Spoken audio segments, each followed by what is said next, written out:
जिस कथित money laundering मामले में मुख्यमंत्री हेमंत सोरेन जेल तक गए, उस मामले में बड़ी राहत मिली है। मुख्यमंत्री हेमंत सोरेन को यह राहत मिली है सुप्रीम कोर्ट से।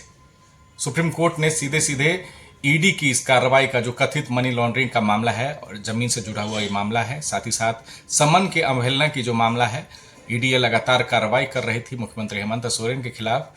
उस पर सुप्रीम कोर्ट ने मुख्यमंत्री हेमंत सोरेन को राहत दी है और इस जो ईडी की कार्रवाई चल रही है उस पर सीधे सीधे अंतरिम रोक लगा दिया है। चीफ जस्टिस यहां बैठे हुए थे और सुनवाई हुई। स्पेशल पिटीशन दिया गया था मुख्यमंत्री हेमंत सोरेन की तरफ से उस वक्त, जब झारखंड हाईकोर्ट से वो निराश हो चुके थे झारखंड हाईकोर्ट के फैसले से, क्योंकि झारखंड हाईकोर्ट ने इस मामले को लेकर, समन मामले को लेकर और मनी लॉन्ड्रिंग से जुड़े मामले को लेकर कोई राहत भरा फैसला नहीं दिया था मुख्यमंत्री हेमंत सोरेन के खिलाफ। और उसके बाद सीधे सीधे मुख्यमंत्री हेमंत सोरेन सुप्रीम कोर्ट का रुख किए हुए थे और यहाँ से एक उम्मीद लगाए हुए थे और ये फैसला मुख्यमंत्री का एक राहत भरा रहा। सुप्रीम कोर्ट ने सीधे सीधे ईडी को कह दिया कि आपके पास इस तरह के बहुत मामले हैं, बेहतर है कि आप उन मामलों पर ध्यान दीजिए ना, क्यों यहाँ पे अटके हुए हैं। और ना सिर्फ चीफ जस्टिस सूर्यकांत और जस्टिस बागची की तरफ से ये कार्रवाई हुई और सुनवाई के दौरान मुख्यमंत्री हेमंत सोरेन के लिए एक राहत भरा फैसला ये आया है। ये वही मामला है, जब आपको याद होगा कि मुख्यमंत्री हेमंत सोरेन ने अपनी गिरफ्तारी दी थी, समन लगातार भेजे जा रहे थे और 8वें समन में, ईडी के 8वें समन में जब वो ईडी के दफ्तर पहुंचे थे मुख्यमंत्री हेमंत सोरेन, तो वहां उनकी गिरफ्तारी हो गई थी। 5 महीने जेल में भी रहे थे और ये बहुत बड़ा मामला था।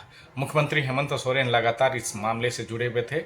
आरोप उन पर यह था कि उन्होंने मुख्यमंत्री के पद का दुरुपयोग किया है और सरकारी जमीन अपने नाम करवाया।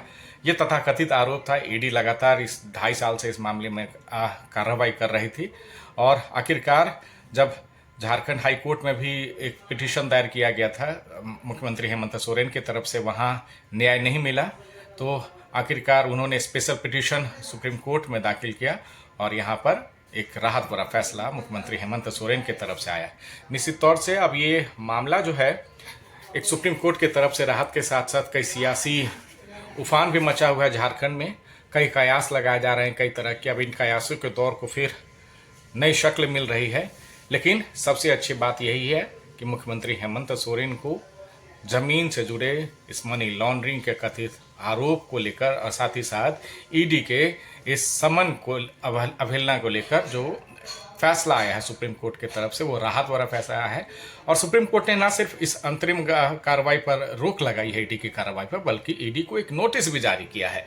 अब अगले आदेश में ईडी अपने साथ क्या पेश करता है इस मामले को लेकर, वो अब देखने वाली बात होगी। सुप्रीम कोर्ट से हालांकि मुख्यमंत्री हेमंत सोरेन के लिए ये एक राहत भरा फैसला है।